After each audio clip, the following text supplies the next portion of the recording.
Hello again, everyone.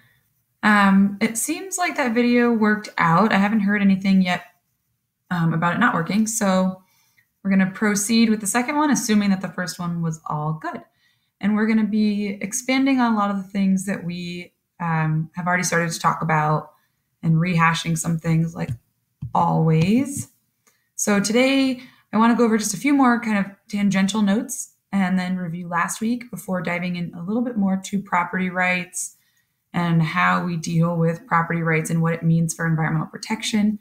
And then I want to spend a few minutes at the end talking about your paper topic and outline, which is due on Tuesday. So, notes, appendices are great. I've been noticing in this book that the appendices have really helpful practice questions and discussion questions. And while I don't plan on using any of those exactly, if you're struggling at all with the concepts, it seems like it'd be worth your time to sit down and work through some of those yourself. And if you want to work through them and then come to my office and we can talk about them, I'm happy to do that. But it would certainly be to your benefit. The next thing is that I've gotten a lot of feedback that it would be helpful to have the lectures posted after class. So I put up the first couple already, and I will add this one to it when I'm done with it. So I will do that every week. The only reason I had initially not wanted to was because I didn't want posting the lectures to become a replacement for actually coming to class. But it seems that most of you are going to come to class regardless and would like to be able to kind of digest them with the material post-lecture. So I hear you. I will do that. Also, I just wanted to mention, because I realized I hadn't explained this to you before, the grading scheme for these email question things. So I'm not looking for perfectly right answers. I'm just looking for you to demonstrate that you're thinking about things. So I'm giving you the points for having done it, but I'm using your answers to gauge the degree to which you're getting the material, because I'm not entirely sure, since a lot of you are very quiet in class, whether it's so easy that you need me to start throwing up like really intense equations, or if it's confusing and you need more explanation. So I'm using these email questions to try to also figure out how this pace is working and how the concepts are sitting with you. And I will be looking pretty closely at those to see if there are patterns or in the questions that you're missing or whatnot. But in terms of actual grades on these, you're just being graded for, participating. And then lastly, we were asked to notify our classes that Thursday, February 15th, is Ride to School Day, which is basically an initiative to try to reduce car emissions by encouraging everyone to take public transportation or biking. And there will be food and snacks, and I think some other kinds of prizes. I don't have all the information on me, but just so that's on your radar, and I can give you more information when I have it on Tuesday. Moving on from that, sorry with the pop-ups. Reviewing what we talked about in the last video, the market failures can result in over-allocation and under-allocation of resources, which can be corrected with taxes and subsidies. Excuse me. And they result in deadweight losses, which just means, of course, that we're not using our resources as efficiently as we could be. So you can have a deadweight loss where we are under producing, you might say, and people want to buy more than there is. Companies want to make more than they are making. So we're not wasting resources in that sense, but we are not using them as efficiently as we could be to maximize the social benefit, welfare, happiness, what have you. And then, of course, we're going to have deadweight losses on the other side where we are overproducing. And then you've got a sort of moral dilemma of also wasting resources in addition to producing things that nobody wants to buy, which is just an inefficient use of those inputs. So underallocation is associated with positive externalities, which is associated with demand side issues, whereas over allocation is associated with negative externalities and supply side issues. So this is the one that we deal with more often. So we are over allocating. For instance, of course, classic is the number of cars, which creates all the negative externalities associated with driving, and this is a supply side issue. Make sense? I'm assuming you're nodding. We tend not to deal too much, at least in a policy sense, with under allocating because it's hard to regulate how you're under allocating a good thing. Like, we all want to see more trees in our neighborhood, but it's hard to put in a policy that says, we will plant X number of trees. That's just never going to work. It's certainly not going to be economically efficient and maybe not even really ecologically sound. And finally, a tax set equal to the negative externality can be used to shift the supply curve left, thus internalizing the externality. So as you recall in the graphs that we saw last week, when you shift the supply curve left,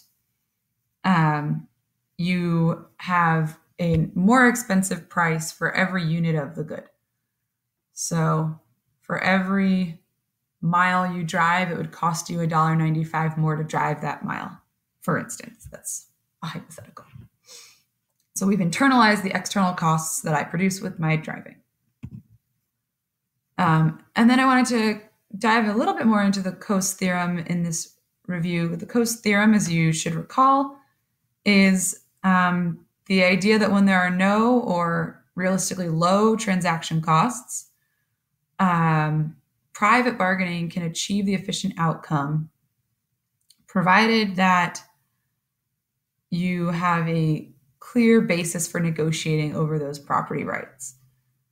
And so we talked a little bit last time about if, I'm trying to think of an example off the top of my head. So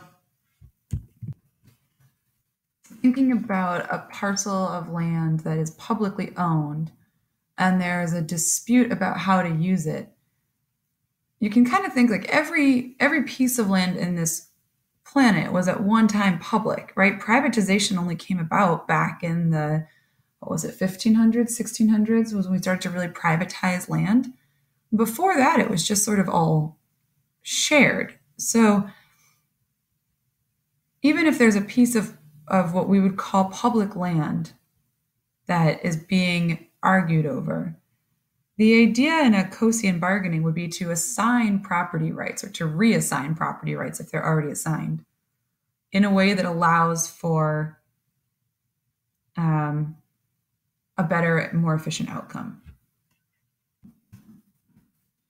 Take, for example, when I was a kid growing up, I lived in a house that had a big hedge all along the driveway. And this is New England, so you have those kind of long driveways, lots of greenery.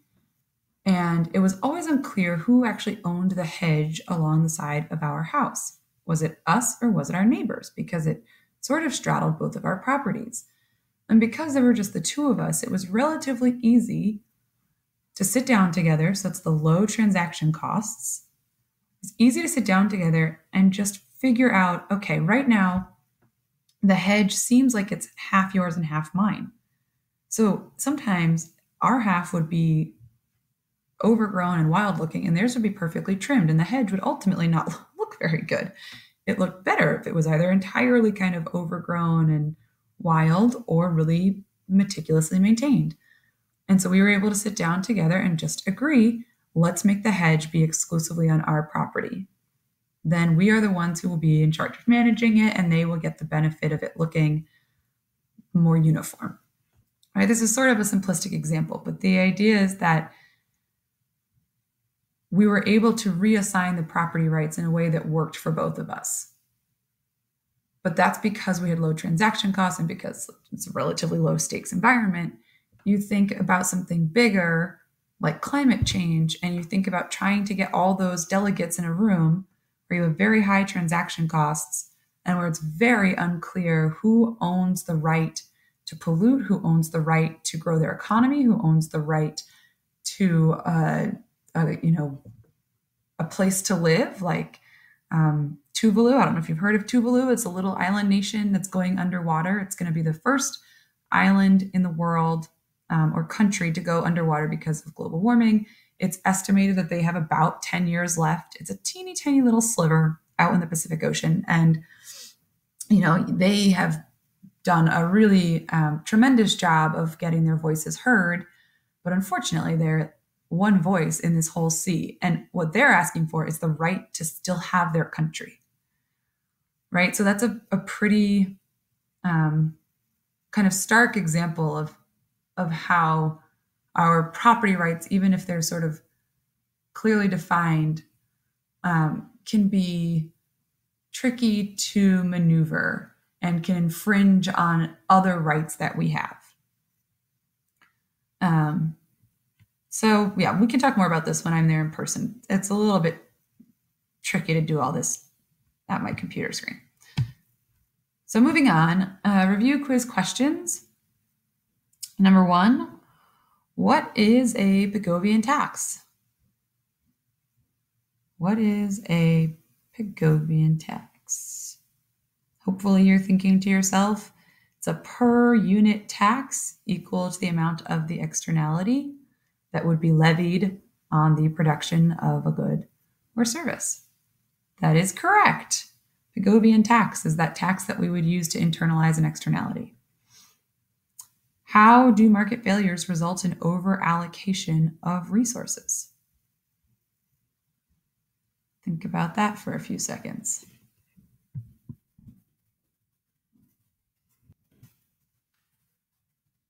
With any luck, you are thinking that market failures result in over-allocation of resources because we are not accurately accounting for the externalities, these social costs and benefits of whatever the action is. So again, with the classic driving example, we result in an over-allocation of miles driven. We drive too many miles because we're not accounting for the externalities, the social costs of our driving. How does imposing a tax rectify this over-allocation of a resource?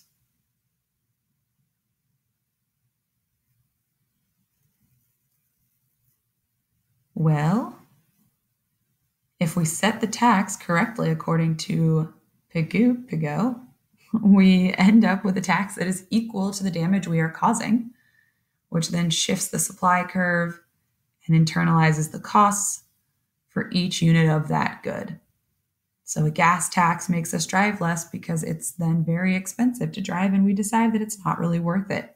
So we are fully accounting for all of the costs and benefits of our driving, and we end up at a better market equilibrium. Of the 3 choices here, A, B, and C, which of those are examples of upstream taxes? Which of those are upstream taxes?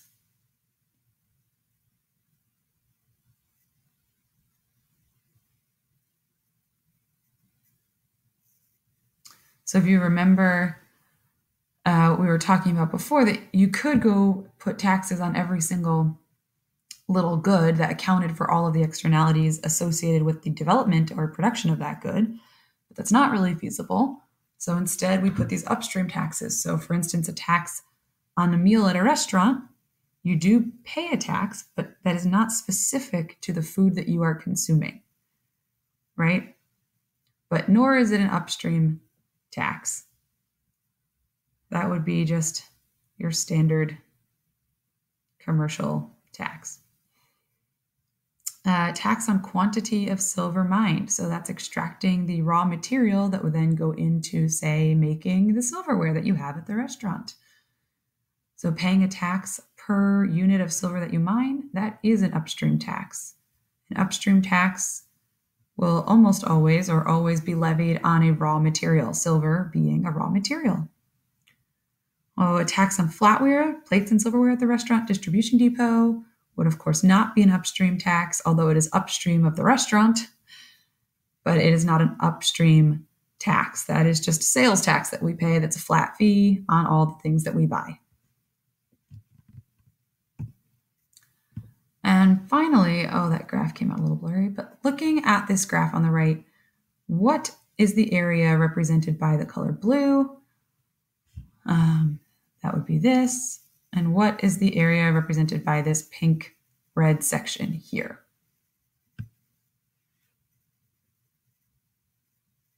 Ding ding, detective.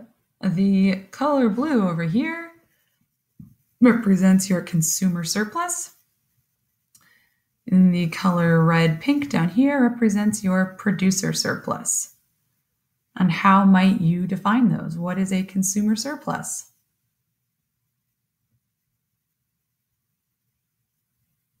A consumer surplus would be defined as the difference between what the consumer is willing to pay to get the good and what they actually have to pay. All this extra that they didn't have to pay in order to get the good is surplus. Conversely, this area down here, producer surplus, would be defined as the difference between what the producer is willing to accept, the minimum that they're willing to accept, which is this line, and the price that they actually accept, or get rather, for their good. Excelente. Diving into public goods and the environment. So when we talk about goods in general, we've got three sort of categories that we could break them down into: private, public, and quasi-public, as we've already discussed. So private goods are those produced in the market by firms and offered for sale. They have high rivalry, or they're rivalrous and excludable, meaning, remember, rivalry is your use of the good subtracts from my use of the good, takes away from it, diminishes it. And it's excludable, meaning I can keep you out of it.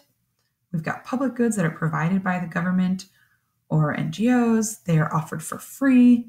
They are non-rivalrous, non-excludable. And then we've got those quasi-public goods, which is where we're going to spend most of our time talking today, that are provided through market systems or the government. And those are things like roads and schools that are a little bit tricky. They're not fully public, but they're also not fully private. So public goods cause all kinds of problems for us. And we've got examples here of some goods that are pure public goods and some goods that are quasi-public goods. So for instance, thinking about NPR, NPR is a pure public good. It's free. My use of it does not detract from your use of it. I cannot stop you from using it. Same thing with Wikipedia. Any type of information like this is often a pure public good.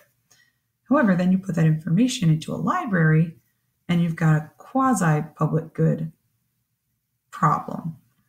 A library could be thought of as a purely public good in the sense that I certainly can't stop you from using it. We both have equal right to access it. And for the most part, your use of it won't impact me.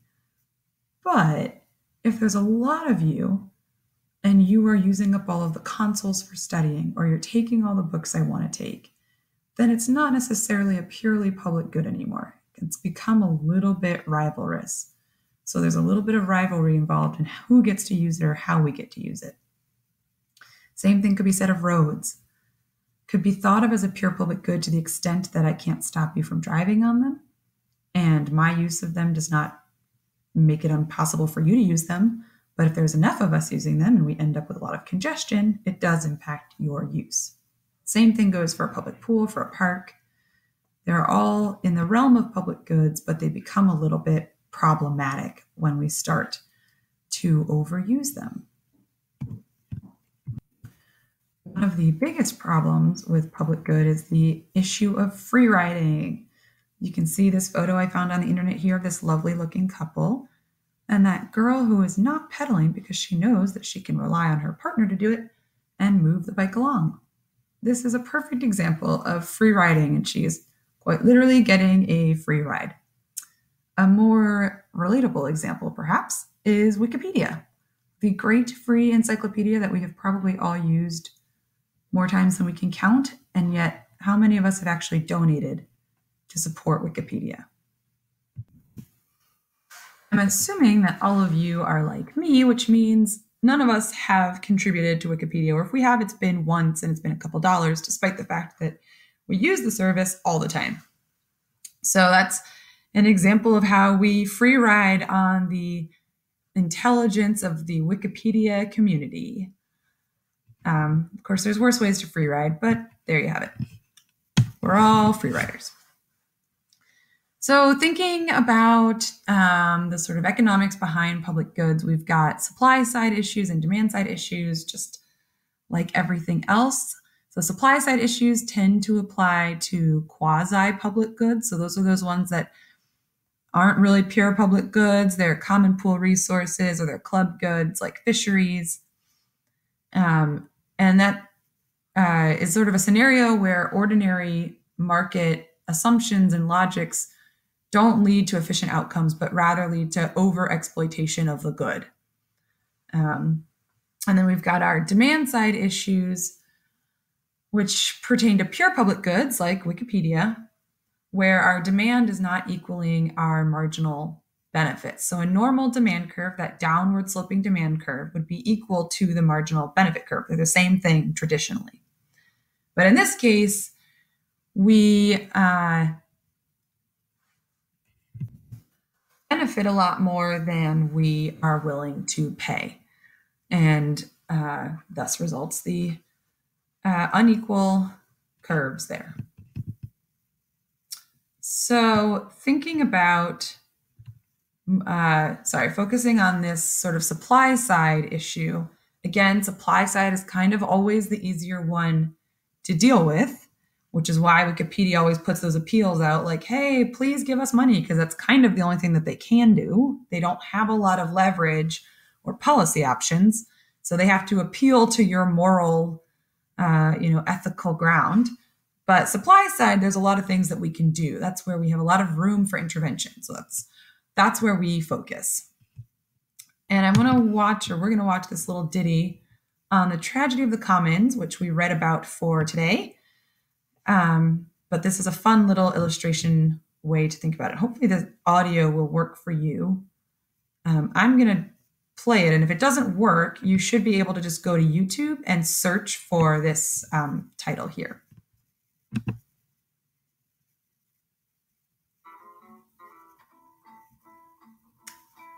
And we're going to skip the ad. Okay.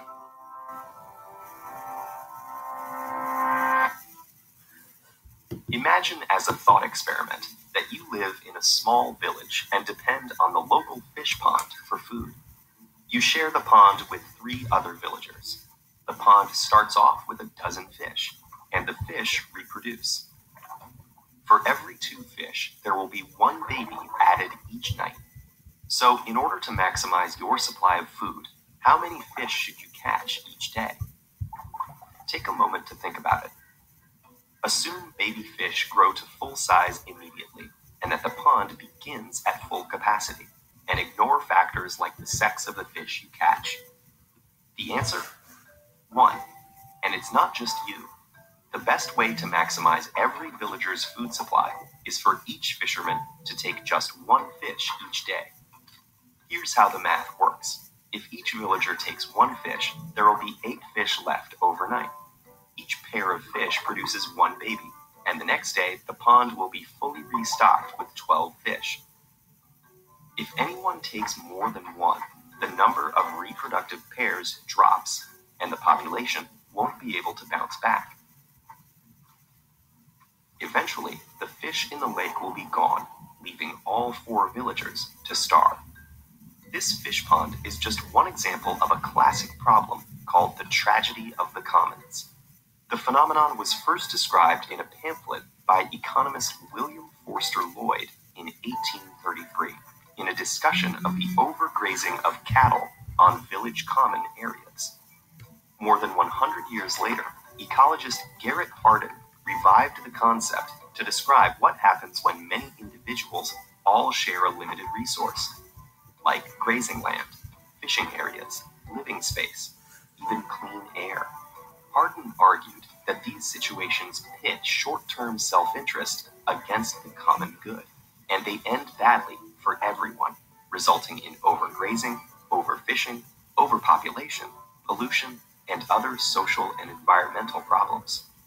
The key feature of a tragedy of the commons is that it provides an opportunity for an individual to benefit him or herself while spreading out any negative effects across the larger population.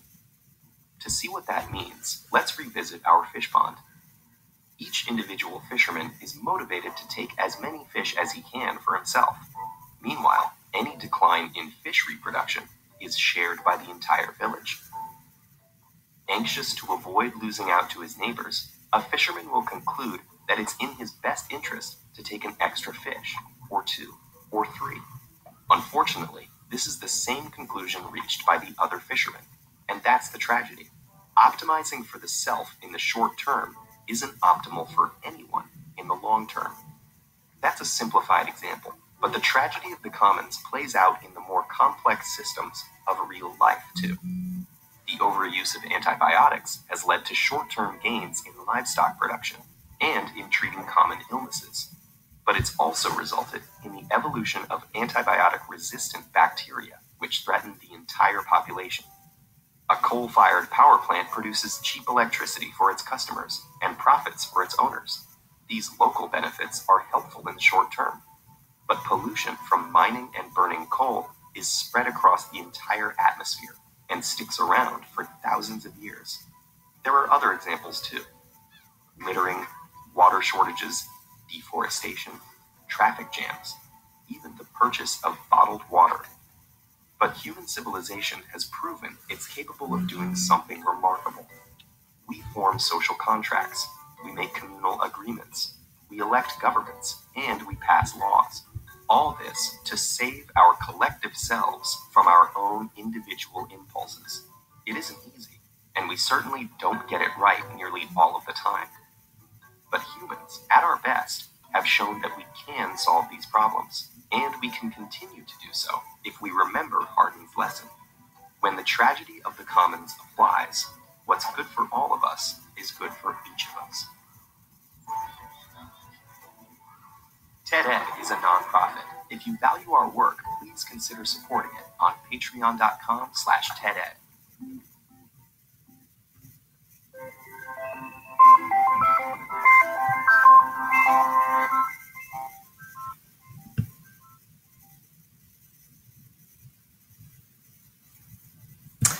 So a couple interesting things about that video. Firstly, isn't it funny that at the very end there's a little pitch there for some funding support? We're just talking about free riding. Well, we get to free ride on the TED-Ed videos. We don't have to pay to get access to them. We can all get access to them. But eventually someone's going to have to pay for them. But that's not the interesting part, really. Just a funny note, little irony there. But the interesting notes are, of course, the whole story of the tragedy. And one thing that I noticed when watching that is that this whole idea of everybody only taking one fish so that the fish can reproduce overnight sort of sits on the premise that people know that those fish will reproduce, right? You know what the replenishment rate is. Like, you've got this, quote, perfect information, one of those central tenets of a lot of these economic models. But we often don't know those things. And this isn't necessarily, what's the word? This is sort of just my musings, something I'm thinking as I'm thinking through the tragedy of the commons again and thinking about how you would avoid a tragedy of the commons in the future. And this is something I would love to discuss at some point in class. But since I'm not there today, we will... Why won't you go to the next slide? Okay. So the question that I am putting to you for an email question is, in the essay, Hardin concludes by suggesting that we eliminate the freedom to reproduce, that in order to resolve issues of the commons, we have to give up some degree of personal freedom, which makes sense, right? You think about it, you can't possibly regulate the commons without infringing on people's freedoms. That's what makes a commons, is that you're free to do what you want. But the idea that we need to limit population and limit how many children we can have is pretty extreme. To my knowledge, there's only one country in the world that does that, which is China, of course, that you can only have one child. But I'd like you to talk about whether you agree or disagree with this assertion. And make sure that you cite at least one specific point that he makes and explain why you take issue with it. So this could be, just one paragraph or 2 paragraphs, but make it a full paragraph talking about this whole idea. I mean, you can focus on whatever piece you want. I picked the population piece because I think that's a really interesting and compelling argument, and also pretty contentious. But if you want to fixate or whatever, pick a different part of the tragedy, that's fine. And just talk about whether you agree with his argument. I don't think we can disagree with the basic idea of the tragedy of the commons. That's been shown again and again in various contexts throughout history and society. But you could take issue with some of his finer points. And so this is really an open discussion. I just want to hear your thoughts on this paper and this idea. So getting back to our typology of goods, and this was put out by Ostrom, Elinor Ostrom, the Nobel Prize winner we read about in 1990. This is a really, really helpful framework for thinking about these public goods, private goods, open access goods, tragedy of the commons, etc. So we went over this before, but just to do it again, we've got excludable, meaning that you can be blocked from entering. Non-excludable means you can't. Rivalry, so your consumption or your use impacts me and vice versa. So private goods are excludable and rivalrous. Common pool resources, so this is where the tragedy of the commons comes in, because you can't stop people from getting at it, but when they get at it, it impacts you. Public goods, pure public goods. It's amazing, actually, when you stop to think about it, how hard it is to come up with purely public goods that are completely non-excludable and non-rivalrous. The non-rivalrous part is really hard to come up with. And then club goods, that's, like your country club and any other thing where you can stop people from getting in, but once they get in, their being there doesn't really matter. So here's a few examples I came up with. You've got your personal belongings are private, your t-shirt, your phone, all of that is yours. You've got your purely public goods, the radio. You cannot stop people from getting at it. When they listen to the radio, it doesn't impact you. National defense, same idea. National defense is a public good. We all are defended by our armed forces equally. Someone defending you does not impact their ability to defend me. And then, of course, we've got our club goods. So we've got timber and coal. So these are low excludability. Anyone can log it, but once you do, there's a high rivalry, right? Their use impacts yours. I'm sorry, I said club goods, but I meant to say common pool resources. And then our club goods are things like a private park or satellite TV, right? You can only get the satellite TV channels if you pay the subscription to get them, but you watching it doesn't impact my ability to watch it. So next email question is to identify 2 other goods that satisfy the criteria in each box. So 2 other private goods, club goods, public goods, and common pool resources. And we're going to focus a little bit more here on open access resources, which are sort of a synonym, but more of a subsect of common pool resources. It's just a common pool resource that doesn't have any rules or regulation dictating its use.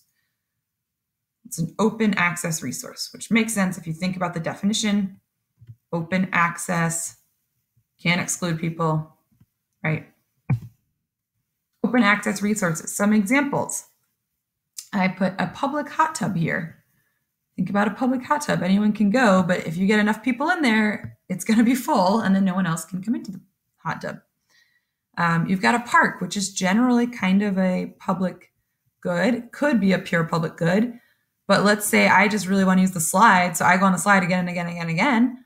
And then the other kids can't go on the slides. So that particular piece of the park has now become more of an open access resource. There's no rules about it.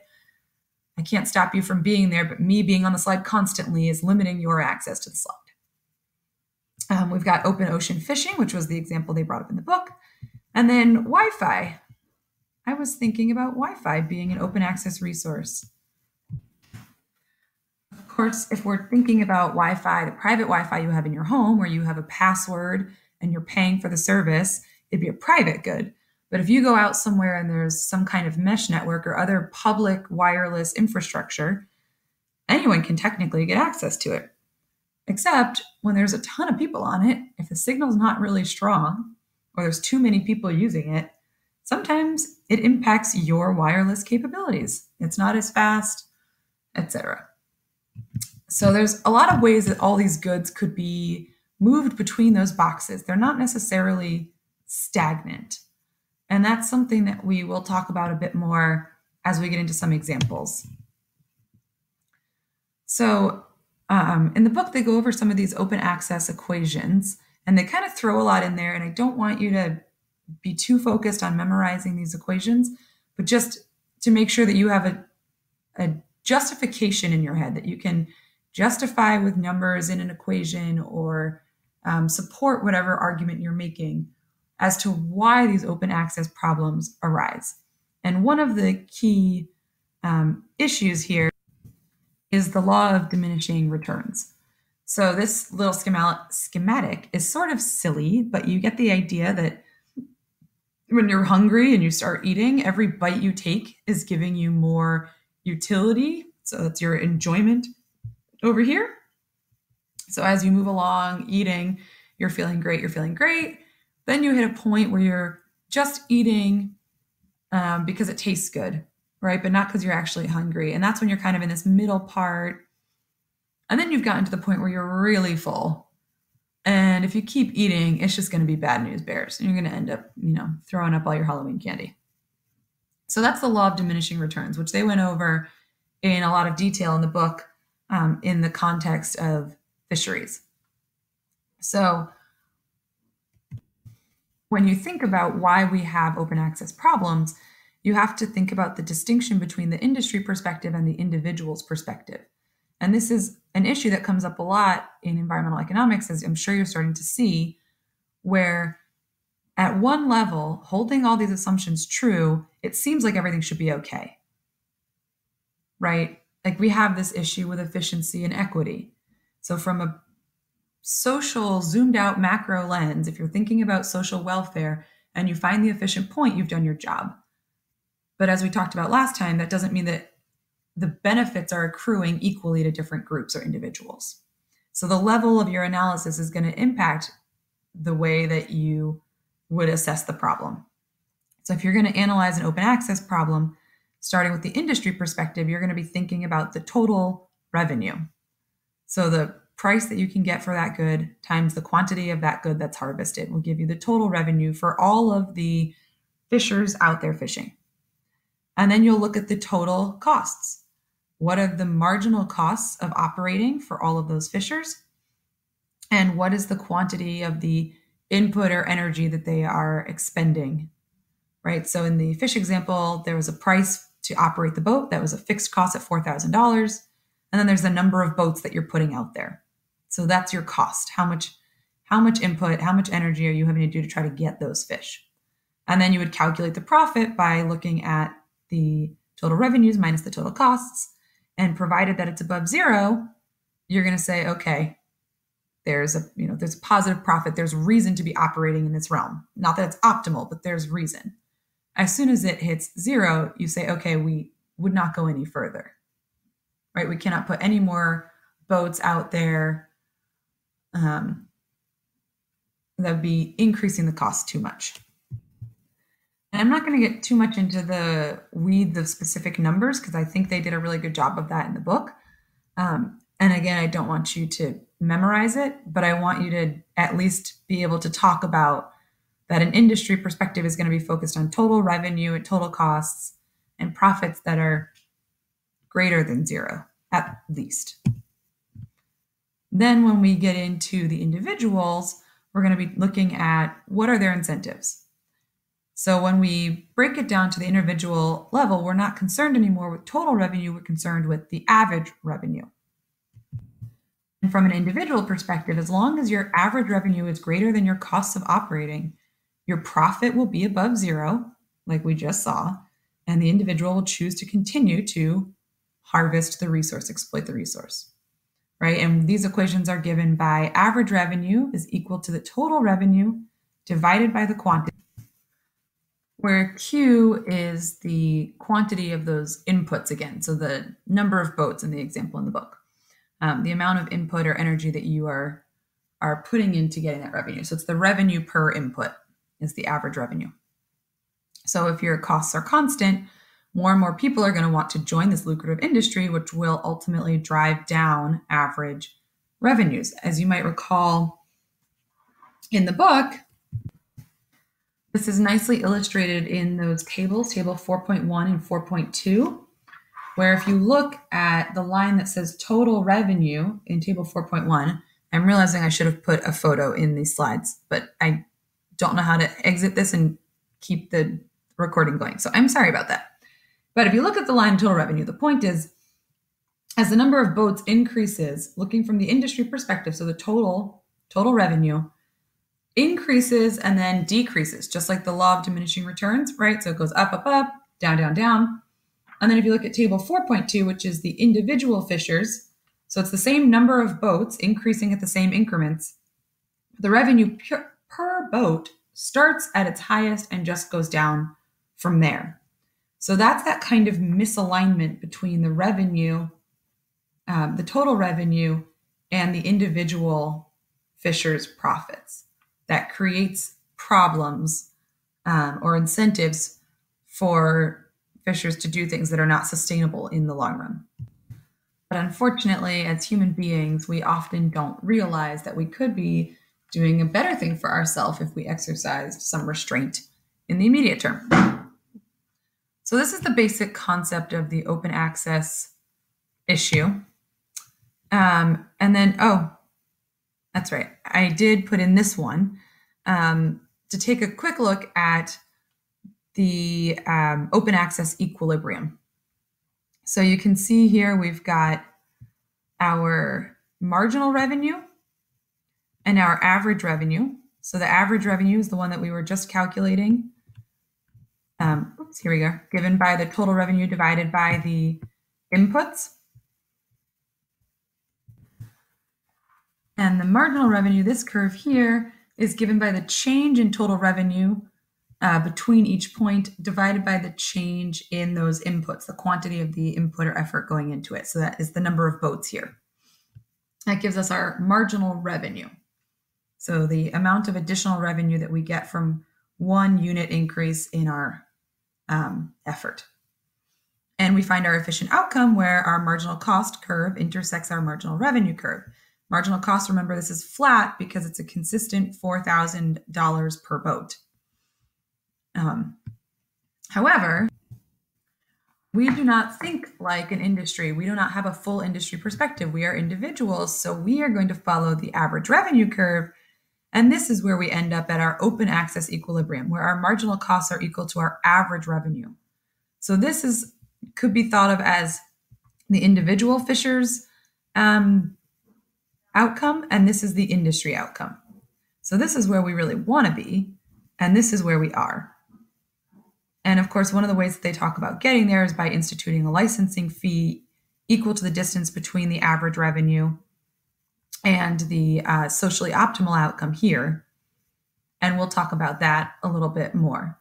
But just so you can see graphically the difference between what happens when you think from an industry perspective versus when you're thinking from an individual's perspective. And because, of course, we don't share information openly with our competitors, you would really not know to operate here unless you had some kind of, I don't know, nice neighborly system that we just don't operate with here in this country. So here's another example. They didn't really do this too much in the book. They fixated a lot on those tables and the equations, but I thought that it would be helpful to see things drawn out because I think the graphs are a little bit more helpful for explaining or driving home the concept. So let's watch this one together.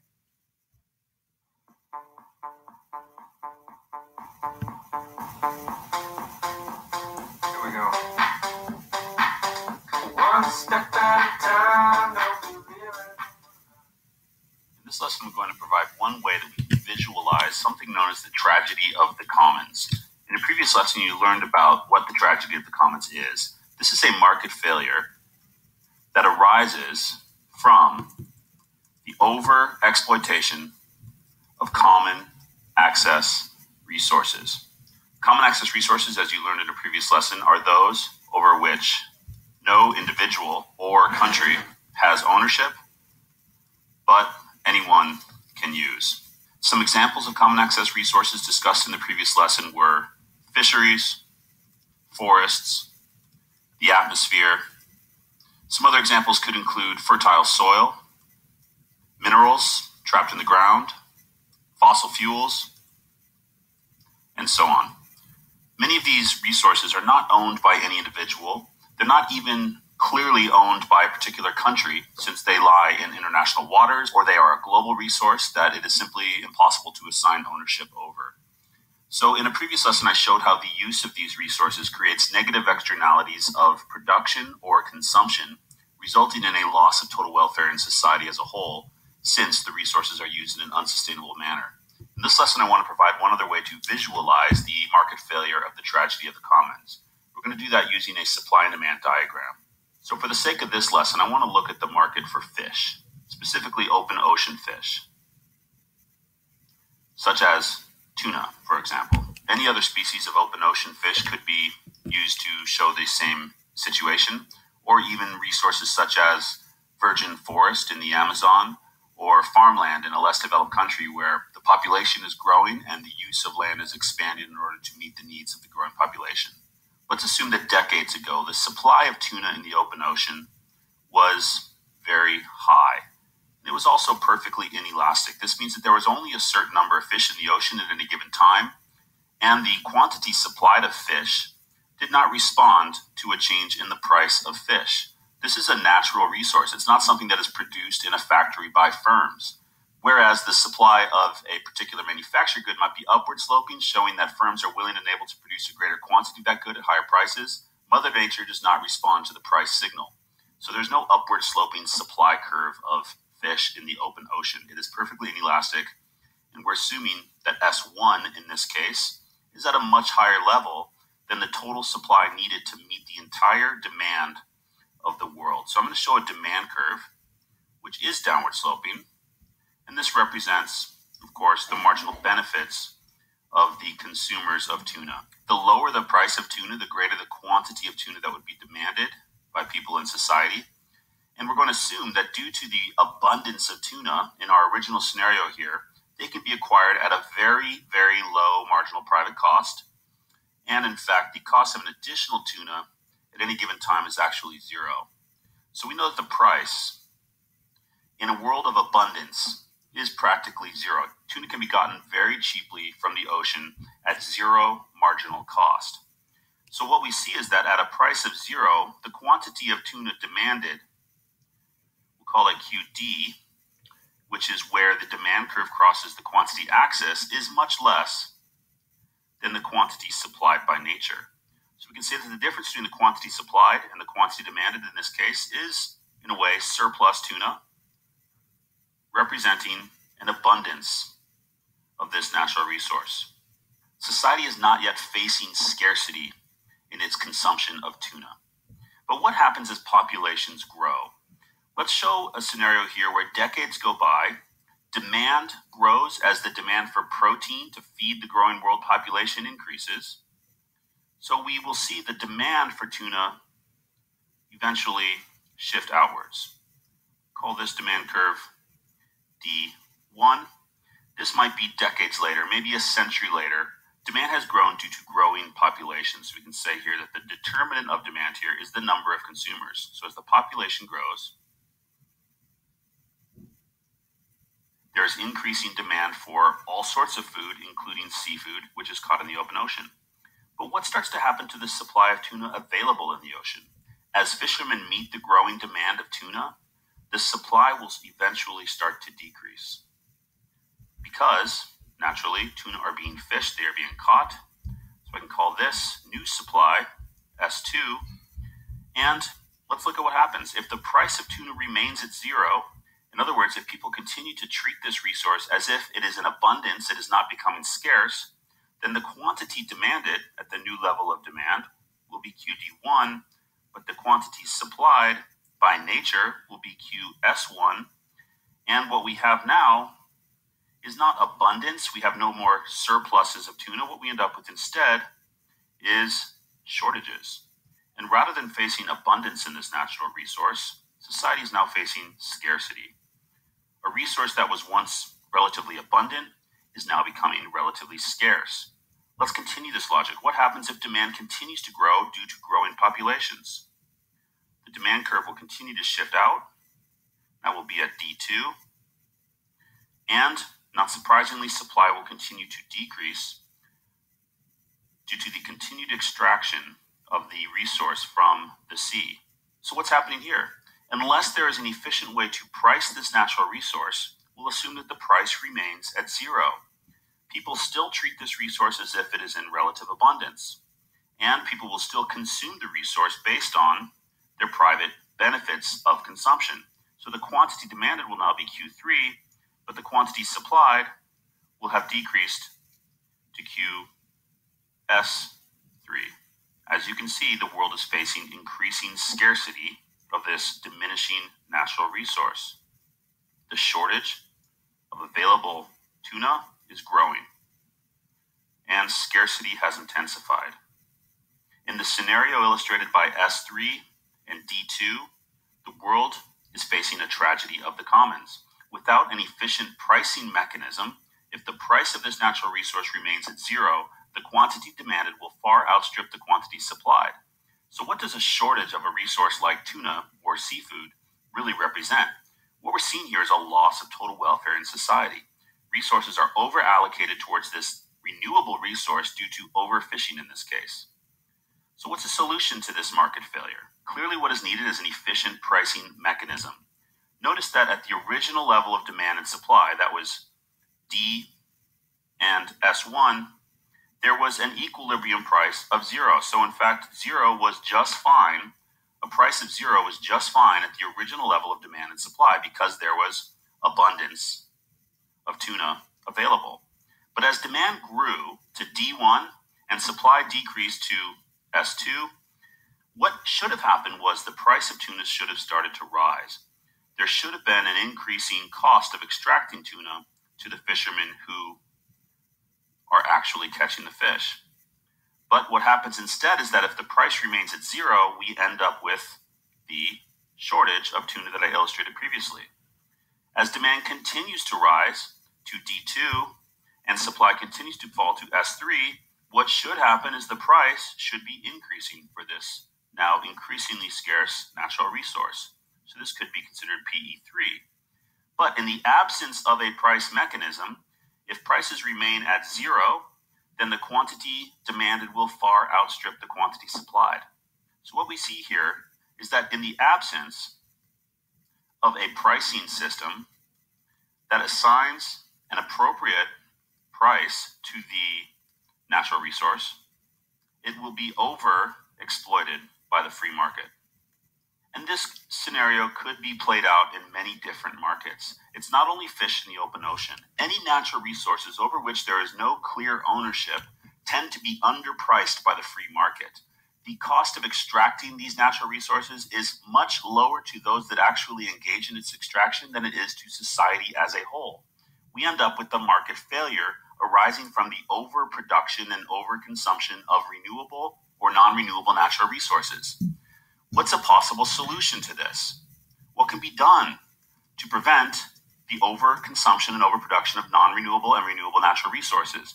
Clearly, government or some international organization needs to figure out how to assign efficient prices to these resources.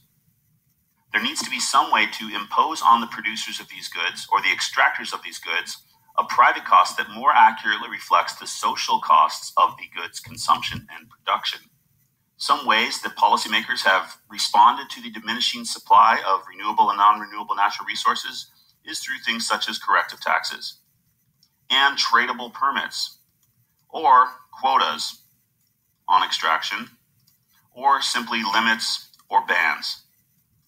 Each of these responses has its merits, and some of them have some disadvantages as well, but each of them in some way imposes on the producers and extractors of natural resources some increased cost that more accurately internalizes the cost of the goods extraction from the environment. So even something like fish, it's not to say that fish cannot be extracted from the ocean at all if we want to have healthy fish stocks. There is some level of extraction that is socially optimal. In our graph here, QS3 and QS1 and QS all represent efficient levels of extraction of tuna from the ocean. However, the problem is that under the free market, in which there is no way to impose a price on these goods that reflects that socially optimal level, we end up with greater levels of extraction of the resource. So an efficient way to price renewable and non-renewable natural resources will result in a more socially optimal level of extraction and consumption. In the absence of this, though, we will experience the tragedy of the commons, in which non-renewable or renewable resources are consumed at a quantity that exceeds the sustainable and socially optimal level. Here we go. One step back. Interesting music. But I like the visualization a lot. I hope that that helps you to be able to see what's going on with those very simple, right? Ultimately, just kind of demand and supply illustrations. And as they mentioned in the video, there are several solutions to open access problems. Licensing fees, so paying a fee just to get access to the resource. A quota system where we limit access to the resource by restricting the amount that you can harvest. Or individual transferable quotas, which is sort of a play off the previous one, where you have tradable rights to harvest a specific number of that resource. And again, I put a little abalone there because abalone has been regulated in all these ways in some country. The United States, we've tried licensing, so having to pay to get a license. We've tried quotas, so you can only take a certain number of them. And in other countries, they've tried individual transferable quotas where you could basically buy the right and then sell it to someone else if you decided you didn't want to take all the abalone that you had the right to take. And they have found that all of these methods actually have been very successful. I don't know the extent to which we've succeeded in the US since we are now operating under a ban, but I know the ITQ was very successful in other countries. And we've had great success with quota systems in other fisheries.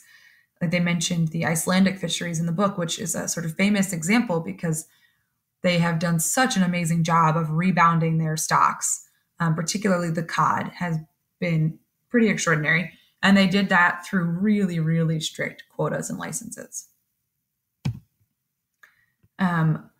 Another way, of course, is to try to change the type of good with the type of regulation that you're doing. So same thing, but just explaining kind of the end goal. So you could use all of these tools. You could use a license fee or a quota system to try and take something from being an open access good and put it into something like a club good. So the example illustrated here is a virgin forest, which is an open access good on its own, and then trying to turn it into a natural park or reserve so it becomes a club good. You have to pay to go into the natural park. There's rules about what can and cannot be done there. You certainly can't just go chop down trees. And same thing with the fisheries. You're taking an open access fishery and you're putting a quota on the fishery. You've now turned it into a club good. So you have to pay to be a member of that club in order to get access to the good. So that's one of the most common ways of trying to deal with open access problems is turning those goods into club goods or sometimes private goods. But we're not going to get into that here. So another question, which I adapted from the question in the back of the book or at the end of the chapter, is discuss the effects of technological improvement in an industry that uses a common pool resource. For example, consider a technological improvement in logging that makes it possible to cut down twice as many trees in half the time. Technological progress usually increases our net social benefits or welfare. So remember our production possibility frontier, the PPC, how we shift that out We shift it out as our technology improves because it allows us to make more of those goods than we could have made before. But does it do that in this case? And how would your answer be affected by government intervention relating to the industry? So if the government put policies in place, how might that change your answer? And what kinds of policies would the government need to put in place to change your answer? And this can be, again, just another paragraph. I just really want you to be thinking through all of the sort of nuances of these things and putting together different pieces. So thinking back to the PPC and how that shifts, and then thinking about how different sort of solutions we've talked about might play in, and tie it all together. So are common pool resources a lost cause? Are they doomed to become tragedies? Well, Elinor Ostrom does not think so.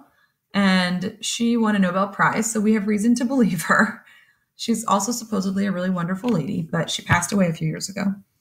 But anywho, she said that common pool resources can be effectively managed without government intervention in certain cases.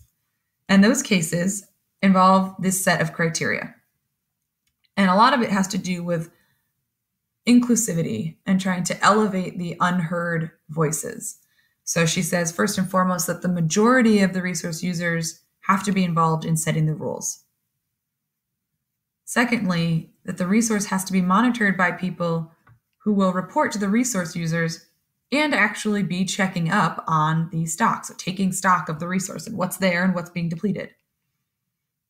Thirdly, that conflicts can be resolved with a specific set of mechanisms that are quick and cheap to implement.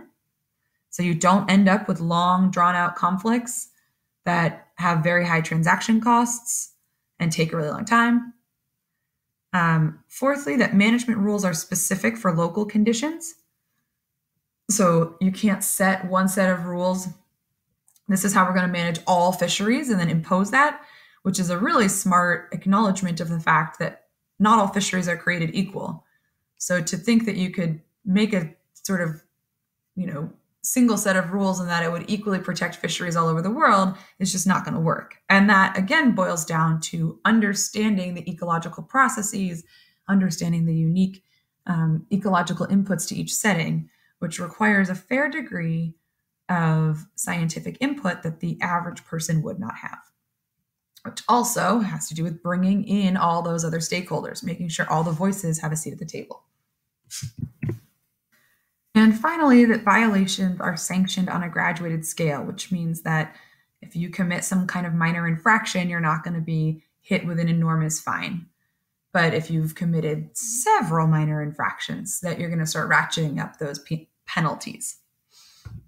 So those are her conditions for cooperation. Under those conditions, she says, we do see cooperation happening quite frequently. And I wanted to make the point, I don't know why I felt compelled to make the point, that she's not anti-government, right? The Ostrom rules, this whole concept of private cooperation does not mean to say that there's no role for government, but rather that the participatory approach is crucial and that we have to include multiple levels of government in all of these processes and decisions. So this can get tricky when we get up to large scales like national problems or particularly international problems. But when we're dealing with smaller issues, much like private bargaining, this type of cooperation can happen and does happen.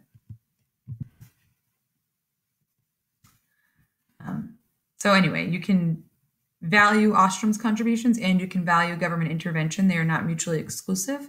They just need to be thought of simultaneously. So, she talks about this kind of nested approach that you can have cooperation within government intervention. So you can have all the stakeholders giving their input. You can have open meetings when you're debating a law, but still ultimately have government policies that are regulating industries. So I want to take just 5 minutes really quick to talk about the paper proposal and outline. That's due on Tuesday. So I'm not going to be grading you on the content of your outline. It's mostly an opportunity for me to give you feedback It's entirely an opportunity. I'm sorry. There's no grade associated with this aside from the fact that you are participating in class. So that you should have an abstract that tells me what the issue is that you're looking at and gives me a little preview of what you're going to do in the paper. So one paragraph saying, I'm going to be looking at fracking in California. It's a major problem because X, Y, and Z. And I will look at the regulations that already exist, which include, you should at least know something. So I happen to know it includes Senate Bill 4 from 2013. And I'm going to talk about why that's insufficient. And I will put in the costs and benefits of complying with Senate Bill 4 and blah, blah, blah. Right? So you'll have one paragraph that will just preview what you'll do. And then I'd like to see an outline that has your section heading. So I would say introduction, one sentence explaining my problem and previewing the paper. Background, one page explaining the scientific sort of imperative behind this problem. So like the environmental consequences of fracking and the economic benefits of fracking. And then I would have a section called current regulations. And in this section, I will put, a review of the regulations that govern fracking in California, both the federal and the state. And then I would have cost benefit analysis. Here, I will do a cost benefit analysis of either the policy that already exists or one I'm proposing. And again, that's not going to be, if you're proposing a policy, of course, it's going to be hard to fabricate numbers, but you would just talk through, these are the costs that would be associated with it. These are the benefits, rough approximation, blah, blah, blah. And you will learn more about this by the time you actually write the paper, but just that you'd be able to preview what will be in it. And that will be handed back to you as quickly as I can. I will try to get them back to you by next Thursday so that you can immediately dive in. But mostly I'm going to be just saying, this looks good.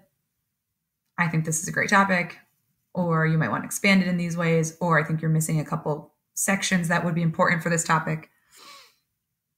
So it's really just an opportunity for you to get feedback.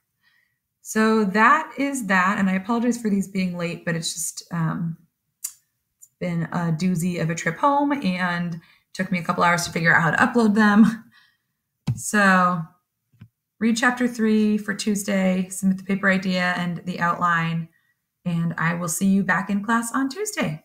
Thanks for listening. Hope this all worked out decently. And if we need to review stuff in class, we can definitely do that.